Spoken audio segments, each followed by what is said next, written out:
Do you ever find yourself getting your airbrush ready to go before a paint session after you haven't used it in a long time and you've got like a lot of jams and like the air won't come out and nothing's going right for you? Well, I might have a couple of tips and tricks to help you get your airbrush up and running again so that you can get back to painting your models. Uh, Welcome to Paint Minis Not So Live. My name is Bill T, and I hope that you can learn something from this quick and dirty little tutorial that I'm going to put together. Over the past week, I've had a couple of people that I've helped get their airbrushes ready to go after they've been sitting for a while. Namely, Bill Sylvie, the dungeon delver, asked me to come and help him out with his airbrush after it clogged, and I helped Laz from Lazy Mini Painting. Both of them great friends of the channel, and you should absolutely check them out. I want to start off by saying I do see a lot of people have issues with this. They'll go out and they'll get an airbrush, whether it's like something like this premium Chinesium, like $50 airbrush starter.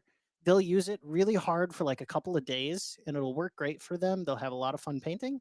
And then they'll set it down for a couple of weeks and walk away. And then they'll pick it up again, get their airbrush ready to go. And then they try and pull the trigger back and like nothing's going on or it's really hard to give.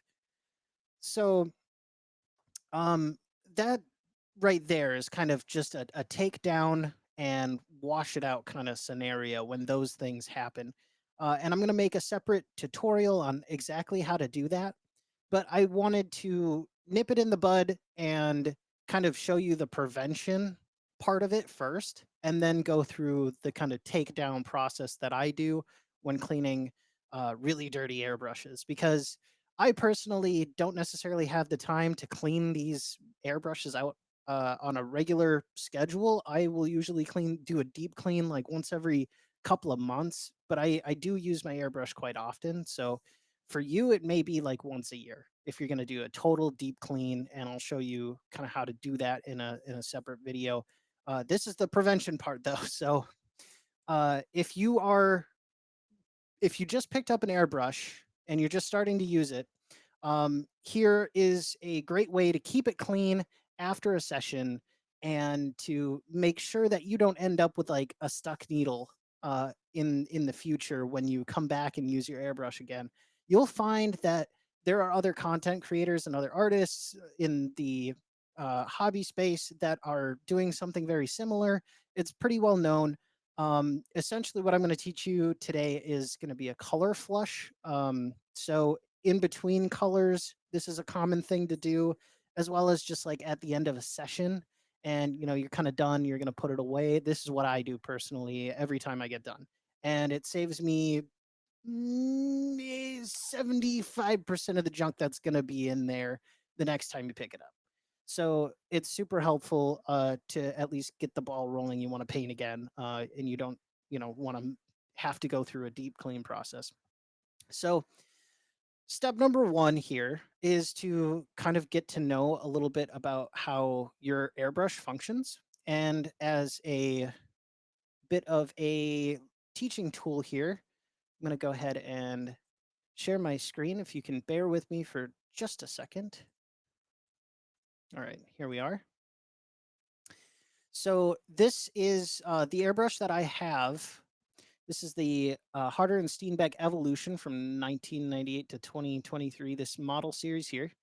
You can go to spraygunner.com up here, this little website, and you can shop or yeah, go to their full catalog and you can find airbrush parts for all of basically the major airbrush companies out there. Sometimes you can find even crazier one like No Name, but it looks like they might not have that on here now. So the main kind of point of this, anyways, is to show you kind of how these things function, and you get a nice exploded diagram for your airbrush. So if you're a posh guy, you can come here. If you're a Badger dude, you can come here. If you're a Grex girl, you can go ahead and go and do Grex. Whatever you want to do, you can find it here, and they'll show you exactly how your airbrush is made up. So with my airbrush, the way that the paint flows through this airbrush, it goes through the color cup here. there's a channel inside of the body here, and then it goes out to a little uh like needle receptor. So the needle goes in there, and that's how it start like atomizes the paint, and air flows around it. So in order to keep this thing clean, what we need to do is get the paint out of this channel that's in here and out of this little brass receptacle that the needle goes into. That's our like kind of our main objective. All right. How do we do that? It's pretty easy, and I'll go ahead and show you here.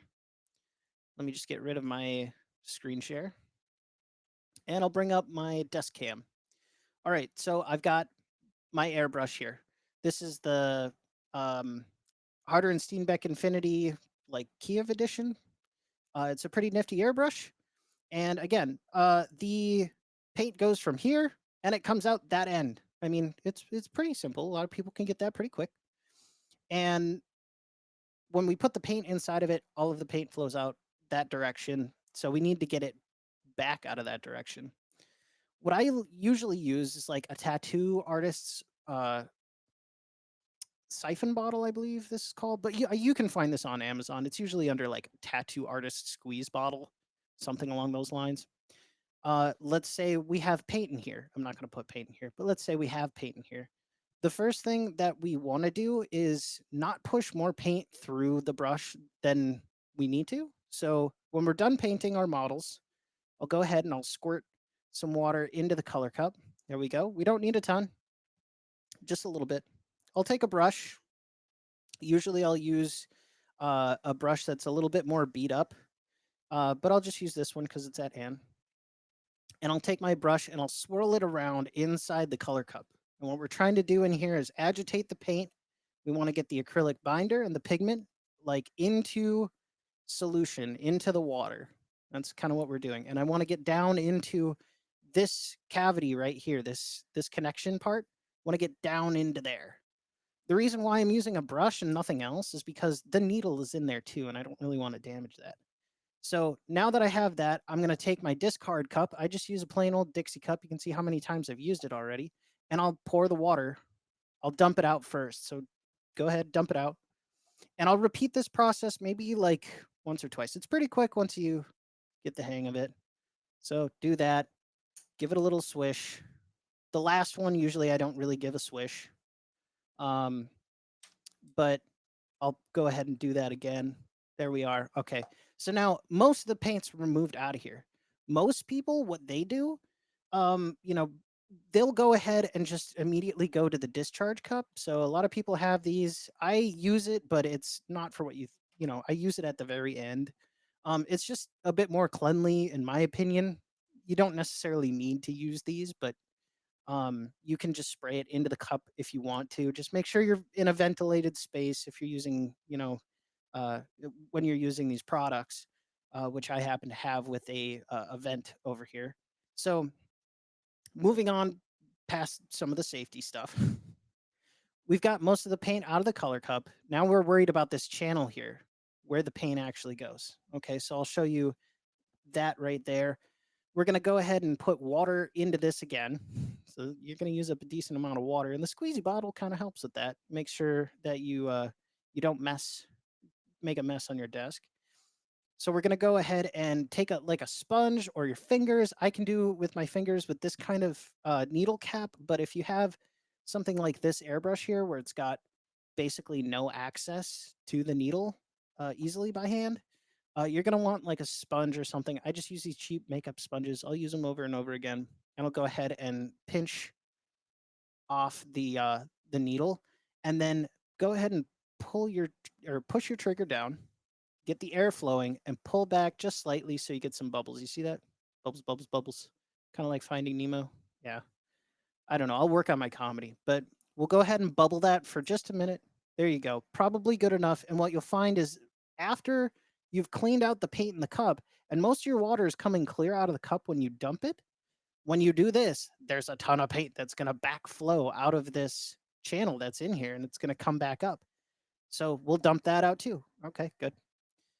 I'll fill it up again.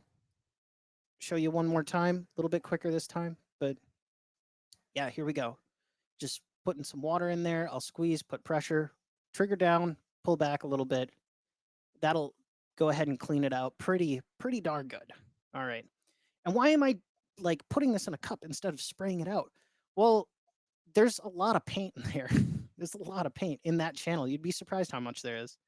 Um, Especially when you're talking about something at a scale of like point zero two meters or millimeters, somewhere in that, or 0.2 millimeters, I believe, to 0.45 millimeters is like that's the exit hole of your airbrush. It's really tiny. It's ridiculously tiny. So we want to get as much paint out as we can. Uh, I'm gonna go ahead and fill it up. For our next step, I'll fill up some water into the color cup, and that's kind of where I use this discharge cup. And this is just again a cleanliness thing. But now I'll go ahead and spray the paint out, the water out essentially. It also helps to use a little bit of maybe a little flow improver sometimes. I'll use if it because it's usually at hand. I'll use any old acrylic thinner. This one's from Aztec, but I'll go ahead and just empty the paint pot out into the disposal cup. You can go ahead and do that once or twice. The more you do it, the better. Like the whole cycle, because you just want to keep everything clean. Now you've got a pretty clean airbrush. Again, it's not 100%, but this will keep you working and in good condition for uh, the next time you want to use your airbrush, even if you've put it down for like a couple of weeks. So I hope that helps. I hope you found something that, this preventative measure helps you to keep on painting and enjoying the hobby art. And I hope to see you around the channel if you're a new face. And if you're somebody who's been around for a long time, thanks for sticking with me because you're cool. All right, everybody. I hope to teach you something fun in the next one. All right. Take care, everyone. Bye bye.